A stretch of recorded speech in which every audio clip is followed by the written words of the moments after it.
नमस्कार, रिपोर्टरच्या शेतशिवारमध्ये आपलं सर्वांचं स्वागत करण्यात येत आहे। पावसाळा सुरू होऊन 2 महिन्याचा कालावधी लोटलेला आहे। राज्यात आतापर्यंत 92% म्हणजे 1,32,00,000 हेक्टरवर खरीपाचा पेरा झालेला आहे। जुलै महिन्यामध्ये 278.9 मिली पाऊस पडला, सरासरीच्या तुलनेमध्ये 84% पाऊस पडलेला आहे। जून जुलै महिन्यात राज्यात 486 मिलीमीटर पाऊस झालेला आहे। राज्यात आणि राज्याच्या बाहेर धो पाऊस पडत असला तरी राज्यातले 7 जिल्हे असे आहेत की त्या 7 जिल्ह्यामध्ये कमी स्वरूपाचा पाऊस पडलेला आहे। हे 7 जिल्हे कोणते आहेत हे आपण पाहणार आहोत। बीड जिल्ह्यामध्ये 81.58% मिली पाऊस पडलेला आहे। जळगाव जिल्ह्यामध्ये 79.63 मिली पाऊस पडलेला आहे। सोलापूर जिल्ह्यामध्ये 79.43% मिली पाऊस पडलेला आहे।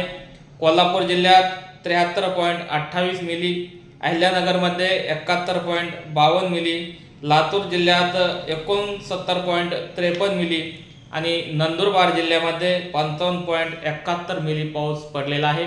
या 7 जिल्ह्यामध्ये कमी स्वरूपाचा पाऊस पडल्याने या 7 जिल्ह्यातील धरणातही पाण्याचा साठा कमीच प्रमाणात आहे। काही बोटावर मोजण्या इतक्याच धरणामध्ये पाण्याचा साठा मुबलक प्रमाणात जमा झाला असला तरी इतर धरणामध्ये मात्र पाण्याचा साठा तितका जमा झालेला नाही। विशेष करून मराठवाड्यातली बहुतांश धरणं हे कोरडे आहेत, त्यामुळे मराठवाड्यात आणखी दमदार पावसाची गरज आहे।